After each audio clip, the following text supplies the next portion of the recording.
Hello, YouTube. Welcome back to another book review from me, your humble host, Logan Albright. Today, we're talking about Daphne Du Maurier.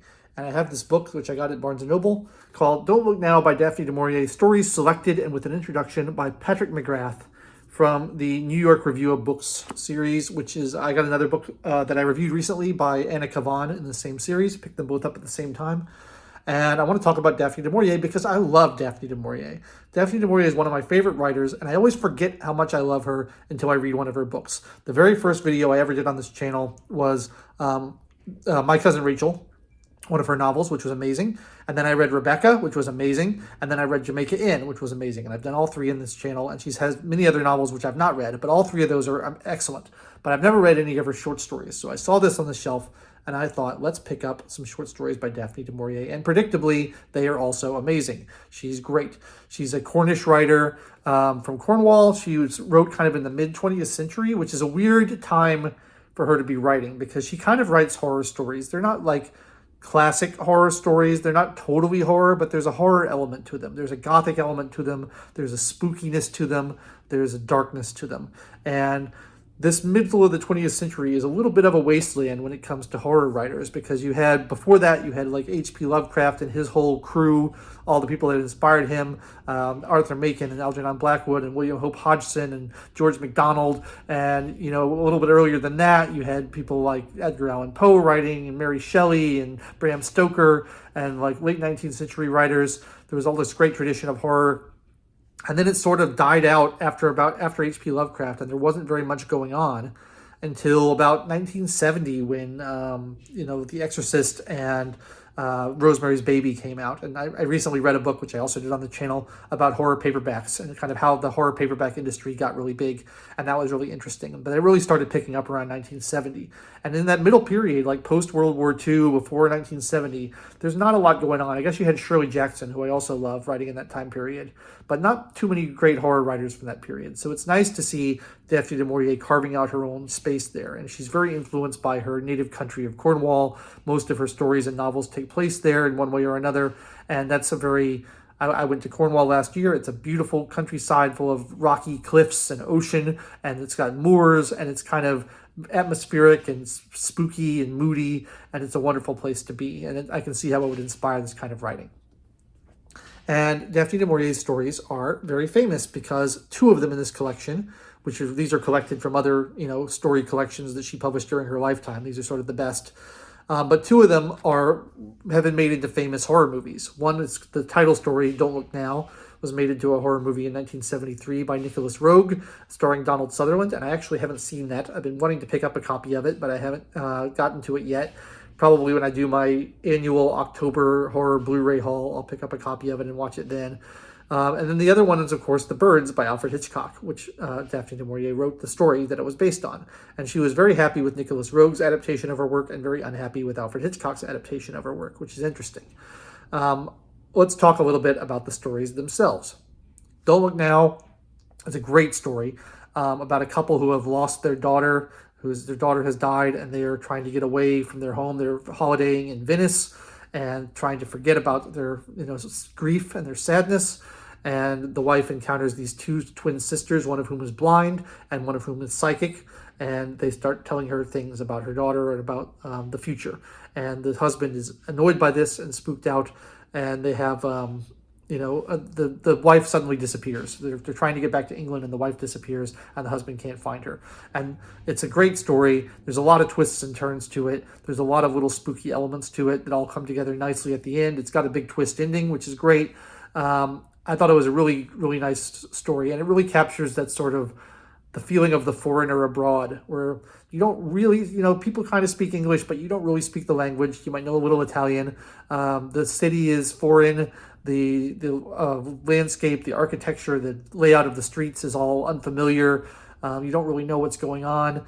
That sort of feeling is really palpable in there, and I think that's great. I really feel like Daphne Du Maurier has a way of using landscape and environment as a way to heighten the suspense and the horror of her stories in a way that's really interesting, because it makes me think a little bit of like Algernon Blackwood, who wrote all these nature horror stories where the terrifying element of it is the nature itself. And she's different than that because she doesn't give a lot of like picturesque descriptions of landscapes. She doesn't give a lot of wordy word painting, like Tolkien-esque kind of word painting about what the landscape is like. Her writing in general is very efficient and clear and straightforward, not a lot of purple prose, but she somehow manages to capture just the environment. And, Venice is sort of misty and dreary and cloudy, and that atmosphere that hangs over the characters really adds to the horror. And then the next story in the collection is The Birds. And The Birds, if you've seen the movie, was set in Los Angeles, but in the original story, it's set in Cornwall, and it's about a farmer and his family who start seeing these seagulls come in from the coast, and they're starting to destroy everything and attack people for no reason, and they're trying to survive, and they're trying to get enough goods together, and there's this impotence of the authorities to do anything about it, and it falls all on this farmer to protect his family and his home, and to make sure that he gets enough supplies to be able to live while this bird attack is happening. And, it's like so many of these stories, I think she does a great job of being just vague enough where there's not like an explanation of why the birds are attacking. There's not an explanation of how it's resolved. It's just a situation that happens. And then the people who are surviving that situation and dealing with it in the moment. And it's wonderful. I like the book, The Birds, much better than I like the movie. I think the environment of the Cornish coast with the farmers really adds to the ambience of it and just makes it feel so much more threatening than like a urban Los Angeles setting like they had in the Alfred Hitchcock film. So I like it a lot better. It's just great. I love all her stories so much. The other story that I wanted to talk about is the last story in the collection, which is called Monte Verita. It's The Mountain of Truth, and it is the longest story in the collection. It's about 70 pages long, and it takes place in these mountains in an unspecified country, although a little research led me to believe that it is Switzerland. And this mountain climber who loves to climb mountains, and his wife, and he ends up dragging his wife up the mountain, and she disappears into a mysterious religious order, a convent of these moon worshippers who all the locals are in fear and awe of, and there's all these rumors about how they are immortal and they worship the moon, and they abduct local girls to be part of the order, and they stay in there forever and they're never heard from again. And this is a great story because it's got all these elements that I love in it. It's like this, strange religious cult, these pagan rites. It's got these mysterious, misty mountains. It's got the allure of the unknown. It's got this big, like, abandoned, monastery castle place where these people are apparently living. And again, it's very unclear what's going on. It's not all spelled out for you. You have to do a lot of the connecting tissue yourself as the reader.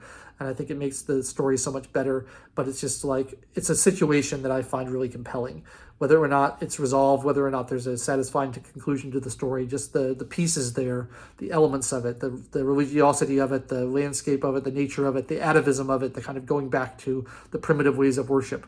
I find all that really engaging and great. So those three stories, I think, are kind of the highlight of the collection.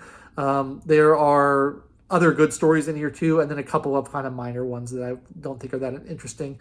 A couple minor stories. One's called Escort, and one's called Indiscretion. They're shorter. They're fine, but they're nothing special. But there's a couple other stories that I really liked. There's a story called Kiss Me Again, Stranger, which is about a mechanic who encounters this girl who works in the movie theater and immediately is kind of taken with her and falls in love with her, follows her out to a cemetery, and it's all weird and you don't really know what's going on. There's something off with this girl, but you don't really know what it is, and you eventually find out. And it's not the twist that I thought it was going to be. It's a different thing entirely, which is always welcome. I like that story a lot. And then finally, the other story that I thought was great is called The Blue Lenses. And it's about a woman who's having an operation on her eyes and having some lenses put in to restore her sight after an accident. And the lenses, she puts them in, and when she opens her eyes, all of the characters around her, all the hospital staff, the nurses, the doctors, everyone she sees has the head of an animal instead of the head of a human, and they're all different animals. And she believes that the animal that she sees is some kind of manifestation of their true personalities and what they really are like on the inside. That's, again, it's never really clear what's going on, but that story is really compelling and interesting. And it kind of the idea of, is she crazy? Is she seeing the people as they really are? Is she imagining conspiracies where there are none? Is it just a medical malfunction? Is something going wrong in her brain? Is it something real magical about, really seeing what's underneath the skin and having a more clear insight into what people are like? Hard to say, but I thought that was a really compelling story too. So this is a great book. It's probably worth your while getting maybe getting the original collections that these were collected in. I never like to do anthologies too much because I feel like I'm missing out. I want the complete works, and so when I get it's like a greatest hits album basically. Like you can get a greatest hits album of a band, but if you really like the band, you want their whole albums. You want all the album tracks as well as the hits. And so that's kind of how I feel about this. I picked this up as just a short story collection, and I thought the stories are all so good. I kind of wish that I'd gotten the original story collections, which I guess are a little bit harder to find now, so that I could read all the stories and not just the ones that are famous. But it's certainly worth reading, and I just think she's such a great underappreciated writer.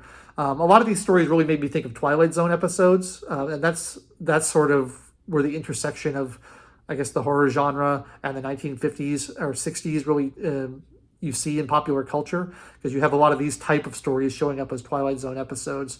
But there's also this like huge science fiction boom in the 1950s as well, and a lot of science fiction writers are writing for the Twilight Zone. So there's sort of an overlap there, but I think her stories are more gothic and more horror-based rather than science fiction or fantasy like the other writers of the time. So she's kind of unique in that. But I just love her work, and if you haven't read anything by Daphne Du Maurier, I highly recommend that you do so. You can't go wrong with one of her novels like Rebecca, and you also can't go wrong with her short stories. And I'd be interested to know if any of you are fans of Daphne Du Maurier out there. Where do I go next? I've read her three most famous novels. I've read her most famous stories now, but I know that there are many other books that she wrote. So if you have any recommendations for other Daphne Du Maurier books to read, I would love to know, because I always forget about her for a couple of years. I'm like, oh, I liked her, and then I forget to read something else by her. And every time I do, it's a delight. It's just a joy to read. So I wanted to recommend her to you all and get your recommendations in return. That's what I have to say about this lovely collection called Don't Look Now. Check it out. And if you enjoyed the review, be sure to like the video, click the bell for notifications, subscribe to the channel, leave a comment down below, say hi. Hi, how's it going?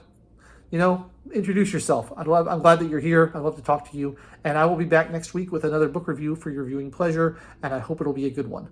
And that's all I got to say for now. Thanks so much for watching, and I'll catch you later.